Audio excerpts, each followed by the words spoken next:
And we are back with the GSMC Wrestling Laureate podcast brought to you by the GSMC Sports Network. I'm your favorite wrestling fan here, Eric Rodriguez, every Monday through Friday. Uploading videos, only live on Mondays. It's a sorry bad habit to say. Definitely live on Mondays, 8 p.m. Pacific time, 11 p.m. Eastern time, here to talk about the greatest thing in the world, professional wrestling, all the action inside and outside the ring, backstage curtain calls, all the rumors, all the drama. We talk about injury statuses, inactive statuses. We talk about contract negotiations, extensions, new signings, potential storylines, also some conspiracy theories about, about some upcoming wrestling and stuff like that. It's actually a pretty cool show, so make sure you guys Superman punch that like and subscribe button so you guys can see more of this face. I'm just kidding, definitely not a huge reason to like and subscribe. Definitely like and subscribe to support the channel, guys. We have a huge passion for making sure you guys consume all the sports content that you guys love so damn much. And guess what? It's absolutely 1,010% FREE free. So, what do you got to lose? Something for free? Why not? Just do it. Just like, subscribe.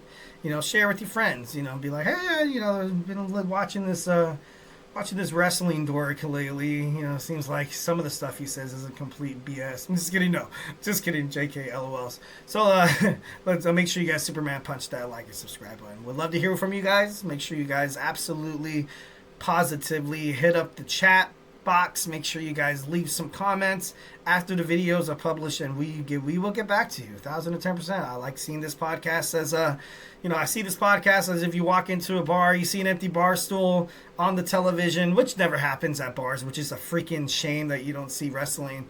But actually, it's a lie. When I did go into there's this pizza place like right down the street from my house. It's called Megabytes. And, the bartender, he was a wrestling fan, and he had Monday Night Raw in there. And I was like, dude, this is sick. This is cool. You know what I mean? So then I sat down, and I was actually chatting with the bartender, watching Monday Night Raw. And it was cool. Wrestling fans immediately just have a found respect for one another the moment they meet face to face. So which makes us a very rare fan breed, a very rare fandom, It's awesome. It's awesome. Professional wrestling is great. All right, without further ado, we're going to talk about some AEW Grand Slam. I, for one, I watched most of it. I'm not going to BS you guys, right? But something that I did that kind of bothered me was the fact that it was taped. It was taped, and then I think it was shown later. And then you get all the results already, and then you're like, okay, so where is my motivation to kind of watch it? And then they had the small the condensed ring, which I thought was beneficial. I thought it was pretty cool. Made the matches seem like faster, heavy hitters. I thought it was actually a pretty good idea. And man, in Brisbane, Australia, AEW, I feel like whenever AEW or any wrestling promotion kind of go overseas or kind of go internationally, it's like big. If I was Tony Khan, and if you're not selling out arenas here in the United States, go sell them out somewhere else. 1,010%. Have more PLEs in Australia. Have more pay-per-views, or have more Dynamites, or I know it'd be quite a travel, but stuff like that. But if you kind of let the world know, you post on social media, you're gonna have a nice little European tour, or like a tour in Saudi Arabia or something like that. That would be big bucks. I would definitely believe that there could be a way for Tony Khan to get some more attention toward AEW, because it seems like in the States they recently kind of downgraded to smaller arenas, which is smart. You don't want to be like, oh, AEW is absolutely huge. It's taking place at the Crypto.com arena, and then you see about 5,000 to 10,000 people there, and you kind of look at it and you're like, oh man, it kind of sucks. It makes people think that does the product suck. But if you kind of have it in a smaller venue, and you pack the house, and you actually get a nice aroma from the fans, and good responses, it excites the wrestlers, so it gets them to kind of perform in this kind of like this superhero role, where you kind of get this adrenaline from from everybody just cheering because they want to see some good old-fashioned wrestling. So I definitely think AEW should definitely dabble their feet into traveling more internationally, maybe like once a month, once a month would be interesting. But, like I said, obviously traveling and, travel issues and, prices and it's, I don't know. Moving on. So we have AEW Grand Slam. We're going to talk about the first match. We had the Brisbane brawl between Cope, Switchblade Jay White taking on the Death Riders. I thought this was a good match. I was a fan of it. I do love, I'm an Attitude Era kind of guy, so I do love some blood. It seemed at some point a little, what's the right word I'm trying to say? Not prototypical, but like not plain. It wasn't plain. I feel like in a brawl, you say the word brawl, and I don't know why I just feel like like chains and. But then again, AEW is kind of watching it because of with everything going down with Jon Moxley when he put that the plastic bag around Bryan Danielson, and then you saw Swerve Strickland get a shot in the mouth, and then you also saw Orange Cassidy being fed chemicals. But I don't know. Maybe due to like public relations purposes, maybe kind of toning it down. But it was a great match. Obviously the hometown boy, Switchblade Jay White. I've been high on Switchblade Jay White for quite some time. I definitely feel like he is the future of AEW. He's kicking ass. He's kicking ass. He's been one of my favorite wrestlers. Preferably not. I do love the Guns. I do. Him as a singles guy, I love even more. I feel like the way he connects to the fans is just. It's uncanny. It's I feel like Switchblade Jay White was kind of ultimately rebirthed once when he turned into a babyface recently. And the fans love it. They love responding to them. The Guns came back too, had a hell of a fight with the Hurt Syndicate. I keep wanting to say the Hurt Business, but the Hurt Syndicate.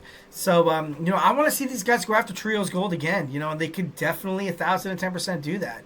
Go after the Death Riders with the Guns. So, obviously Cope at the beginning of the match, you saw everybody started singing his name. His theme song. He started getting a little emotional. It was cool. It was cool. That's what wrestling's all about. And the fact that they went internationally is super cool. Definitely love that. It was a great match. Obviously, the Death Riders picking up the dub, but it seems like Cope's going to get a title shot at Revolution. So we have that to look forward to. Next, we have Kazuchika Okada taking on Buddy Matthews. And obviously with the Rainmaker for the win, he had to hit it. I think he hit it multiple times. Buddy Matthews kicked out of it, and I remember Tony Schiavone, he's like, I don't know anybody who kicked out of the Rainmaker. And I guess after the show, Buddy Matthews was seen in crutches, especially with this new, Hellhounds, gimmick that they got. They would be highly detrimental if he's really injured. Brody King gets left on his own. That would suck. But Kaz Okada, he's one hell of a wrestler. He is. But, a little stale. This whole elite storyline abruptly ends. And then, it seems like once when Jon Moxley returned to AEW full time, he kind of like just took all the attention away from Matthew and Nicholas Jackson, Jack Perry, and Kaz Okada. Everyone was like, oh, okay, who cares what these clowns are doing nowadays? And, it just ended. Oh, God. They made it seem like they were such a powerful force, and then it just kind of, pulled the rug out from under them. But, I respect them. Yeah, I shoot some respect. But, when Okada made his way to AEW, then he defeated Eddie Kingston for that title. I feel like he has defended it, so, I'm not trying to compare him to like a Logan Paul as the United States champion, because I do feel like he does defend it. But I don't know. Maybe the flavor's out right here. I want to see Okada. Okada's going to be taking on Kenny Omega once again. If there's someone to dethrone Okada for that Continental Championship, it's got to be Kenny Omega. And I feel like that's what we're going to get from AEW. But that's just, obviously my opinion. All right, next we have Konosuke Takeshita, Kyle Fletcher of the Don Callis Family. They obviously they lost. Will Ospreay, Kenny Omega picking up the dub, and it was like I said, I kind of knew that this was this was gonna happen. Story when it comes to stuff like this, I feel like ultimately they kind of do let the babyface team win. And since it wasn't really like, didn't involve the AEW, champion, this was actually the opening match, and it was a lot of fun. And, it was cool to see Konosuke Takeshita and and Kenny Omega kind of go at it. It was super cool, a nice little, battle back and forth. Also, you had the chemistry between Kyle Fletcher and Will Ospreay that just made the match super exciting. It was dope. It was great.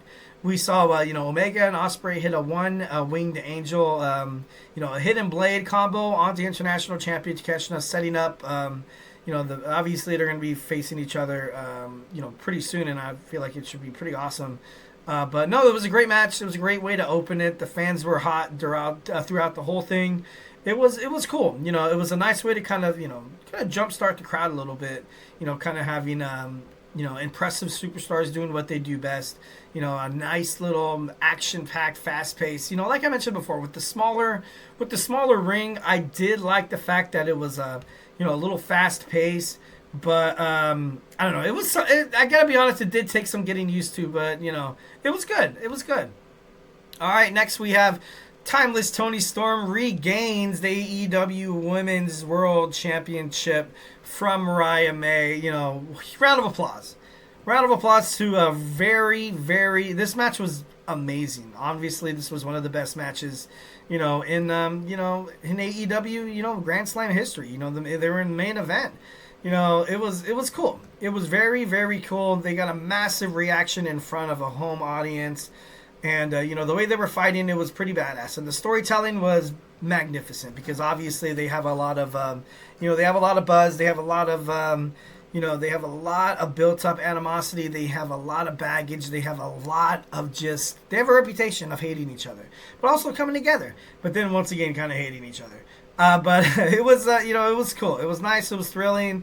I definitely liked it. It was about time that the title did change hands. I'm not hating on Mariah May because I feel like her as a heel, she was the ultimate heel. She beat the holy hell out of Toni Storm with that high heel, after winning the Owen Hart Cup, and then she defeats. This is going to go back and forth. Both of these women are going to go back and forth against each other time after time after time again. So, it's not much of a,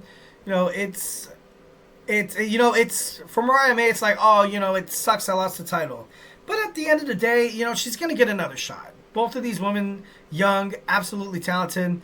This match is going to happen again for the AEW and World Heavyweight Championship. I'm not too sure, but these women, one of my favorite matches was definitely this match right here. I did watch NXT Vengeance Day. But the Fallon Henley, Stephanie Vaquer match, it was decent. And then the main event, Fatal 4-Way, was pretty damn good. But I feel like this one tops them both. I feel like it tops them both. This next match we're going to talk about, obviously, Harley Cameron taking on Mercedes Moné. I wanted to see Harley Cameron win. I definitely thought it was funny how she brought out the puppet. What is it? Money Moné or something like that? I forgot what she named her puppet. But I don't know. It was cool. It was pretty damn cool. Mercedes Moné, she won. She won clean. So I guess that's good. I really wanted to see Harley Cameron win, but I was kind of talking about this with the preview of Grand Slam Australia. How I feel like I wanted to see Mercedes Moné put over Harley Cameron. But I feel like she also did that with the defeat as well because this was definitely one of the biggest matches in her career, and she started on this on these winning ways. She's going to start building up some momentum. She's going to start building up more wins here, and she's probably going to find herself facing for the TBS Championship, whether it's Mercedes Moné again or just something different. You know what I mean? But I love Harley Cameron. I definitely love what she brings to the table. She's a talented. She can sing, play guitar, puppetry, whatever. She's she's great. She's great, and she had a chance to score a big win in front of the home crowd, and kind of sucks that she didn't get it. But like I said, she's not going anywhere. She's gonna be back, much like with the whole Mariah May Toni Storm thing. This is going to be a feud that will probably be revisited. Probably around Grand Slam time. That'd be kind of cool to see her, win the title there. But overall, good pay-per-view. I love AEW's, PLEs. I think they're actually pretty damn great. But, let's go to move on to our fifth and final segment. We were talking about how Monday Night Raw, we saw Sami Zayn Except a non-sanctioned match with Kevin Owens got me thinking about some of the best non-sanctioned matches in wrestling that I've watched. We're going to talk about them. So grab your favorite snack, grab your favorite ice cold beverage, join me here in about 25 seconds. So hey, do not go anywhere.